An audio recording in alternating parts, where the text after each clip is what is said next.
For 20 years now, the people of Thoothukudi have been fighting what they see as the toxic impact of Sterlite's copper smelter on their lungs and skin. Instead, the company wants to double the size of its factory. And now, 9 people are dead.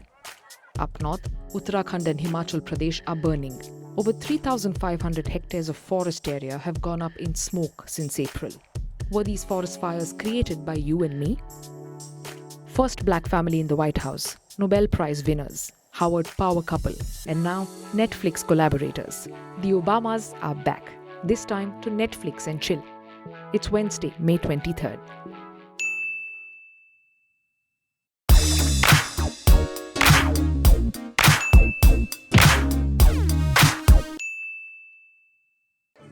Nine people have died after police allegedly shot at demonstrators who were protesting against the operations of Sterlite Copper, a major mineral company in Tamil Nadu's Thoothukudi district on Tuesday.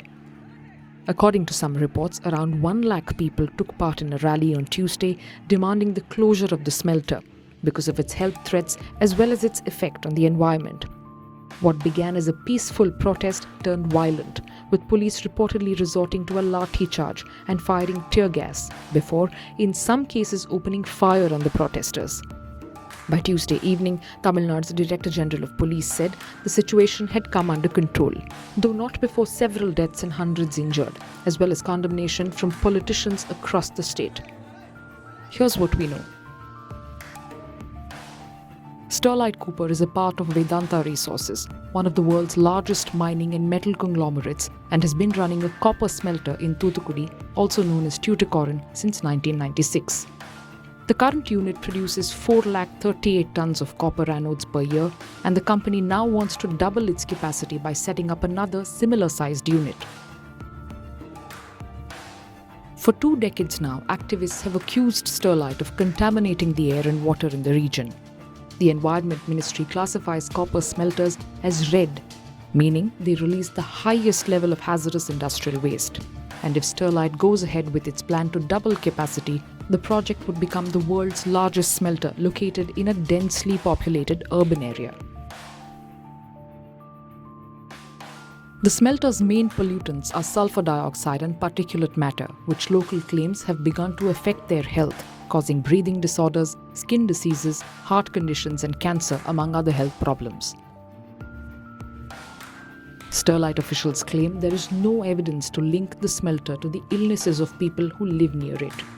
A study by the Tirunelveli Medical College in 2008, however, found that 13.8% of people living within 5 kilometers of the smelter suffered from respiratory diseases, which it claimed were because of the presence of gases and particulate matter. The study also mentioned a large group of women complaining of menstrual disorders, but said more research was required to understand the cause of this. Pollution is not the only concern activists have with Sterlite's behavior. In April, it also emerged that the company misled the Union Environment Ministry and the Madras High Court about the location of its smelter project, which was built some distance away from where it was supposed to be on paper. This misleading information effectively made Sterlite's environmental clearance illegal, according to environmentalists, and was even backed by officials of a government corporation. As the mercury hits the roof in North India, and with the monsoon still at least a month away, the hills of Uttarakhand and Himachal Pradesh are once again covered in flames. In Himachal Pradesh, a total of 282 fires affecting 2,236 hectares of land have been reported since April 1st. In Uttarakhand, there have been 707 cases of forest fires this season, affecting 1,146 hectares of land. In the past 3 days alone, at least 57 incidents were reported from across Uttarakhand, with the chief conservator of forests saying that a total of 70 hectares have been lost in that time. So, why are the foothills of the Himalayas ablaze? Fires in the forests have become a familiar sight. The extent was the largest in 2016, following a drought year when fires affected around 7,700 hectares across Uttarakhand and Himachal Pradesh. A report by the National Institute of Disaster Management found that almost 50% of all the forests in India are prone to forest fires. Moreover, despite widespread beliefs about forest fires being natural, The report said that about 95% of forest fires are caused by humans. In the hill states of Uttarakhand and Himachal Pradesh, some of this is believed to be either accidental or due to a village tradition of setting grass on fire, so that there is fresh, nutritious grass when the rain arrives. But others believe that the fires are more intentional, with the aim of killing the trees. Timber contractors are not allowed to fell trees 1,000 meters above sea level, but they are permitted to remove dead and dry trees. In 2017, a year after Uttarakhand saw its hillsides blackened by huge fires, the state was able to keep the blazes in check, in part thanks to judicial intervention, which forced accountability on local bureaucrats if the fires continued burning and prompted arrest of numerous alleged arsonists. But with the hills once again crackling with the sound of forest fires, it seems like the motivation inspired by judicial scrutiny may have died out, leaving the trees and the people of the hill states once again in danger. On the other side of the Himalayas, a different spark is being lit. A report in the Hong Kong-based South China Morning Post says China has begun large-scale mining operations on its side of the line of actual control near Arunachal Pradesh, where scientists have found a huge trove of gold, silver and other precious metals, which some value at almost $60 billion. Now, Arunachal Pradesh has always been a source of disagreement between India and China. Beijing calls it South Tibet and claims that the entire state belongs to China, while New Delhi points to historical documents that prove it is an integral part of Indian territory. In the past, the mountainous terrain in the state made it a challenging area for soldiers to patrol, and there was little question of roads or development. But heavy investment and technological advances have led to the building of huge mines on the Chinese side, and enormous deep tunnels right along the military confrontation line. Beijing is actively developing the mines and moving people to the area, the report says, with the lead scientist of a government-funded mineral survey telling the newspaper that the mining activities and the increasing Chinese population in the area will also help Beijing eventually take control of Arunachal Pradesh. A Chinese Foreign Ministry spokesperson on Monday said the area mentioned by the report totally belongs to China's territory. China conducts regular geological and scientific research on its own territory.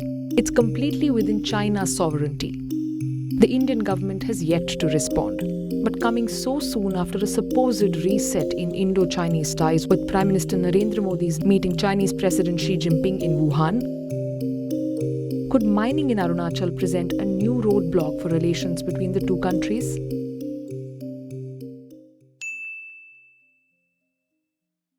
and gentlemen, welcome on board Air Alliance Flight VT-ABA. Please fasten your seatbelts. This will be a 1.5-hour flight and the first commercial flight to Arunachal Pradesh in 28 years. Yes, Arunachal Pradesh has rejoined the country's aviation map. Up to 1990, Vayudoot, a defunct airline, operated 19-seater planes to the state.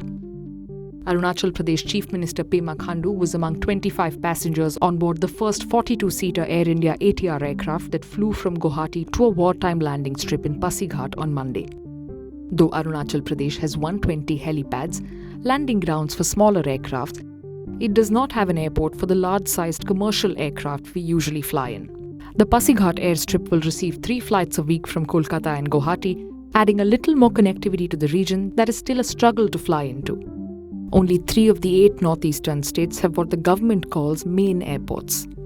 Mizoram, Nagaland and Meghalaya also have smaller airports, with flights operating mostly from Kolkata. Nagaland is the only Indian state with an airport that is not in its capital, Kohima. Commercial flights to Sikkim were also launched just this month. Sikkim's Pakyong Airport, after cutting a hill at an altitude of 4,641 feet, is scheduled to be built by July. In 1997, a small DVD by mail service started shop somewhere in California. 21 years later, that company, Netflix, has signed on the former United States President and his wife. It's official. Barack and Michelle Obama are going to produce content for Netflix in a multi-year deal.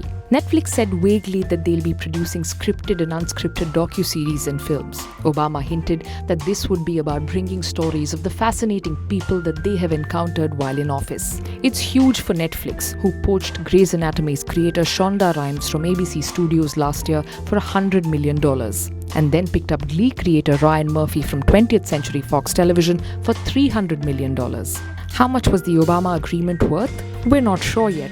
But not everyone's happy. Some people think this will be used as a democratic platform to criticize Trump and have already threatened to hit unsubscribe. The Obamas aren't the first to enter showbiz. US President Donald Trump is known for having produced and hosted The Apprentice and The Celebrity, and there's always TV star President Ronald Reagan, known for his General Electric television theatre. We think our CMs and PMs would do a great job hosting their own shows too. Imagine that, and we'll see you tomorrow.